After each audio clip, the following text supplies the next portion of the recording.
نحمده ونستعينه ونستغفره ونؤمن به ونتوكل عليه ونعوذ بالله من شرور انفسنا ومن سيئات اعمالنا من يهده الله فلا مضل له ومن يضلله فلا هادي له واشهد ان لا اله الا الله وحده لا شريك له واشهد ان محمدا عبده ورسوله وما بعد فقد قال الله تعالى في محكم تنزيل العظيم والفرقان المجيد اعوذ بالله من الشيطان الرجيم ونفس وما سواها فألهمها فجورها وتقواها قد أفلح من زكاها وقد خاب من دساها. கண்ணியத்திற்குரிய இல்லாமல்ல அல்லாஹ்வின் நல்லடியார்களே, அல்லாஹ்வுடைய பேரருளால் அவனுடைய மார்க்கத்தை அதன் தூய வடிவில் அறிந்து கொள்ள வேண்டும் என்பதற்காக நாம் எல்லாம் இங்கே திரளாக குழுமிருக்கின்றோம். இந்த நிகழ்ச்சியில பல்வேறு தலைப்புகளின் கீழ் சிறந்த ஆய்வுரைகளை கேட்டுவிட்டு இறுதியாக இஸ்லாத்தில் ஆன்மீகம் என்ற தலைப்பை ஆய்வு செய்வதற்காக நாம் எல்லாம் காத்திருக்கிறோம். ஆன்மீகம் என்று சொன்னால் ஆன்மாவை, உள்ளத்தை பக்குவப்படுத்திக் கொள்ளக்கூடிய ஒரு துறை என்று அதற்கு பொருள். மனித வாழ்வில் ஏற்படக்கூடிய எல்லா தீமைகளுக்கும் அதனுடைய உள்ளமே காரணமாக இருக்கின்ற காரணத்தினால் அந்த உள்ளத்தை பக்குவப்படுத்துவதற்காக ஒரு துறையை உருவாக்கி அதற்கு ஆன்மீகம் என்று சொல்கிறார்கள். இந்த ஆன்மீகம், இந்த துறையிலே ஒரு மனிதனுக்கு இருக்கிற ஈடுபாடு அவனை வாழ்க்கையின் எல்லா துறைகளிலும் சிறந்தவனாக நடைபெறுவதற்கு உதவ வேண்டும். ஆன்மீகத்தை உருவாக்கியவர்களுடைய எதிர்பார்ப்பு இதுதான். ஆன்மீகத்தை எதற்கு உருவாக்குகிறார்கள் என்று சொன்னால், ஒரு மனிதனுடைய தனிப்பட்ட வாழ்க்கை இருக்கிறது. அந்த வாழ்க்கையிலே அவனுக்கு பல தேவைகள் இருக்கின்றன. அந்த தேவைகளை அவன் எப்படி அடைந்து கொள்வது, அதற்குரிய சரியான வழியை எப்படி தேர்வு செய்து கொள்வது. ஒரு மனிதனுடைய குடும்ப வாழ்க்கை இருக்கிறது. அந்த குடும்ப வாழ்க்கையில தம்பதியர்கள் எப்படி நடந்து கொள்ள வேண்டும், ஒருவர் மற்றவருடைய உரிமையை எப்படி மதித்து நடந்து கொள்ள வேண்டும். ஒரு மனிதனுக்கு கூட்டு வாழ்க்கை இருக்கிறது. இந்த கூட்டு வாழ்க்கையில் அவன் சந்திக்கக்கூடிய மக்களோடு எப்படி பழக வேண்டும், எப்படி கொடுக்கல் வாங்கல் வைத்துக் கொள்ள வேண்டும், எப்படி அக்கிரமத்தை காணும் பொழுது தட்டி கேட்க வேண்டும். இது போன்ற எல்லா துறைகளிலும் மனிதனுடைய தனிப்பட்ட வாழ்க்கை, குடும்ப வாழ்க்கை, கூட்டு வாழ்க்கை, அரசியல் வாழ்க்கை என்று அவன் சந்திக்கின்ற எல்லா துறைகளிலும் அவன் சரியான நிலையில எந்த சந்தர்ப்பத்திலும் சருகிவிடாமல் நடைபெறுவதற்காகத்தான் இந்த ஆன்மீகம் என்று ஒரு துறையை உருவாக்கியதாக இந்த ஆன்மீக கட்சிக்காரர்கள் சொல்லிக் கொண்டிருக்கிறார்கள். ஆனால் இஸ்லாத்தை பொறுத்தவரை ஆன்மீகம் என்றால் என்ன, ஏனைய மார்க்கங்களை பொறுத்தவரை அல்லது இஸ்லாத்திற்குள்ளேயே போலியாக நுழைக்கப்பட்டிருக்கின்ற ஆன்மீகத்தை பொறுத்தவரை என்ன வித்தியாசம் இருக்கிறது சொன்னால், இஸ்லாம் சொல்லக்கூடிய ஆன்மீகம், ஒரு வழியில் இந்த வித்தியாசத்தை சொல்லிவிடலாம். இஸ்லாம் சொல்லக்கூடிய ஆன்மீகம் உலகத்தில் வாழ்கின்ற எல்லா மனிதர்களுக்கும் பொது உடைமையாக்கப்பட்ட ஒரு ஆன்மீகம். இஸ்லாம் சொல்லக்கூடிய ஆன்மீகத்தை ஆண்களும் எடுத்து நடக்க முடியும், பெண்களும் எடுத்து நடக்க முடியும். இஸ்லாம் சொல்லக்கூடிய ஆன்மீகத்தை படித்தவர்களுக்கும் நடைமுறைப்படுத்த முடியும், படிக்காத சாதாரண பாமரனுக்கும் கூட அவனுக்கு நடைமுறைப்படுத்த முடியும். இஸ்லாம் சொல்லக்கூடிய ஆன்மீகத்தை உயர்ந்த பாரம்பரியம் கொண்டவனுக்கும் நடைமுறைப்படுத்த முடியும், சாதாரண நிலையில் உள்ள பாரம்பரியத்திலே தாழ்ந்தவனாக கருதப்படக்கூடியவனுக்கும் கூட அதை நடைமுறைப்படுத்த முடியும். ஆக இஸ்லாம் சொல்லக்கூடிய ஆன்மீகம் என்பது பொது உடைமையாக்கப்பட்ட ஆன்மீகம், எல்லா மக்களாலும் எடுத்து நடக்கப்படக்கூடிய ஒரு ஆன்மீகம். ஆனால் ஏனைய சமுதாயத்தில் சொல்லப்படக்கூடிய ஆன்மீகங்களை நீங்கள் எடுத்துக்கொண்டால் எல்லோராலும் நிச்சயமாக அது எடுத்து நடக்க முடியாது. அந்த மதத்துக்காரர்களை இப்படி சொல்லவும் செய்கிறார்கள். இந்த ஆன்மீகத்தை, அதாவது உள்ளத்தை பக்குவப்படுத்துவதற்கு என்று சில வழிமுறைகளை உலகத்திற்கு அவர்கள் சொல்கிறார்கள். அந்த வழிமுறைகளிலே ஒன்று துறவரத்தை மேற்கொள்வது. அந்த வழிமுறைகளில் ஒரு வழி என்னன்னு சொன்னா துறவரத்தை மேற்கொள்வது. மனிதன் தன்னுடைய ஆன்மாவை பக்குவப்படுத்திக் கொள்ளணும்னு சொன்னா அவனுக்கு ஒரு குடும்பம், அவனுக்கு மனைவி மக்கள், அவனுக்கு ஒரு கொண்டாட்டி, இதெல்லாம் இருக்கக்கூடாது. இதெல்லாம் இல்லாம அவன் கடவுளுக்காகவே தன்னை அர்ப்பணித்துக் கொண்டு செல்லும் பொழுது அவன் ஆன்மாவை பக்குவப்படுத்திக் கொண்டவனாக ஆகிறான். ஆன்மீகத்தினுடைய உச்சநிலையை அவன் அடைந்து கொள்கிறான் என்று இந்த ஆன்மீகவாதிகள், யார் இந்த ஆன்மீகம் சொல்லுகிறார்களோ இந்த ஆன்மீகவாதிகள் ஒரு வழியை சொன்னார்கள். இதை இந்த உலகத்தில் வாழக்கூடிய எல்லோரும் கடைபிடிக்க ஆரம்பித்தால் அந்த வருஷத்தோடு உலகத்தில் மக்கள் தொகை காலி.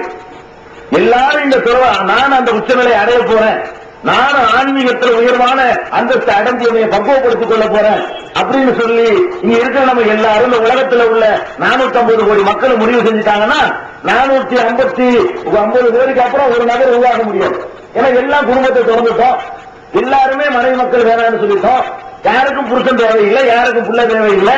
இந்த தீர்மானத்துக்கு வந்து நம்ம பக்குவப்படுத்த போனோம்னு சொன்னா உலகம் அழிஞ்சு போயிடும். இவங்க சொல்லக்கூடிய ஆன்மீகத்தை யாரும் ஒரு 3 பேர் 4 பேர் செய்யணும்னா அதை சொல்ல முடியுமே தவிர எல்லா மக்களுக்கும் இதை போய் சொல்ல முடியுமா? இதுதான் ஆன்மீகம். ஆன்மீகம் சொல்வது மனிதனை பக்குவப்படுத்திக்கிறதுக்கு பதிலா மனித சமுதாயத்தை அழிக்கிறதுக்குரிய வழியை சொல்லணும். அழிக்கிறது தெரிஞ்சதுனாலதான் அந்த ஆன்மீக கட்சியில் இருக்கிறவங்க கூட அவன் நடைமுறைப்படுத்த மாட்டான். அப்படி ஒண்ணு இருக்குன்னு ஒத்துக்கவா எவ்வளவு செஞ்சுட்டு போறான். நம்ம செய்யக்கூடாதுன்னு செய்யறது காரணம் என்ன? இது ஒரு போலியான ஆன்மீகம் அவனுக்கே தெரியுது. ஏன் இந்த ஆன்மீக கட்சியில் உள்ளவர்கள் அப்படி செஞ்சு காட்டுட்டு பார்ப்போம். நம்ம சமுதாயத்துல இது ஆன்மீகம் நினைக்கிறவா இருக்கான். இவங்க கண்டுபிடிச்ச பிற மதத்தவர்கள் கண்டுபிடிச்ச இந்த துறவரத்தை, அதுதான் தன்னை பக்குவப்படுத்திக்கிற வழின்னு சொல்றாங்களே, இந்த வழியை பிரச்சாரம் செய்யக்கூடியவர்கள், மதிக்கக்கூடியவர்கள் இங்கே இருக்கிறாங்க. இத்தனையே பெரிய மகான்கள் சொல்லி அவங்க எல்லாம் கல்யாணமே பண்ணல, அண்ணாவுக்காக அர்ப்பணிச்சுக்கிட்டாங்க. பிரச்சாரத்தை கேள்விப்பட்டிருப்பீங்க. நம்மளையே, நம்ம சமுதாயத்திலேயே அந்த மகான் கல்யாணம் பண்ணல, இந்த மகான் கல்யாணம் பண்ணல, தன்னுடைய வாழ்நாளையே இறைவனுக்காக அர்ப்பணிச்சுக்கிறாரு சொல்றாங்க.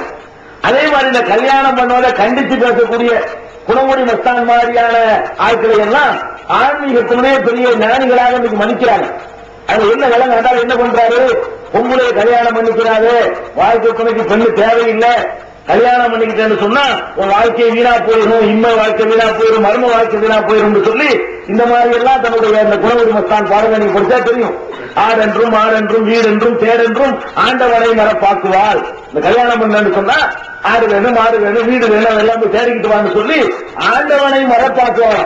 இல்லற வாழ்க்கை என்பது ஆன்மீகத்துக்கு தடையானது எங்க இருந்து வருது? இஸ்லாமிய லேபிள் எப்படி வருதுங்க? இஸ்லாமிய லேபிள்ல மஸ்தான் சொல்றார், மகான் சொல்றார், ஆண்டவனை மரப்பாக்குவாள்.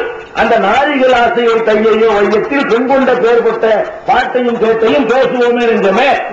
இந்த நாரிகள் அந்த பொம்பளைகளை ஆசை வச்சு பெண் கொண்டவர்கள் இந்த கல்யாணம் பண்ணின பட்ட பாட்டையும் அதனால் அவன் அடைந்த கேட்டையும் பேசுவோமே நெஞ்சமேங்கிறாரு. அப்ப இந்த கல்யாணம் பண்ணவெல்லாம் கேடுதான் பெற்றிருக்கான், ஒழுங்கான வழிக்கு போகல. இன்கூடி நபிகள் நாயகம் ஸல்லல்லாஹு அலைஹி வஸல்லம் அவங்க கல்யாணம் பண்ணா தானே இவனுடைய வசனப்படி இந்த வாசல்படி கல்யாணம் பண்ண அத்தனை பேர் பட்ட பாட்டையும் அதனால பட்ட கேட்டையும் பேசுவோம். இதை ஒருத்தன் படிக்கிறான்.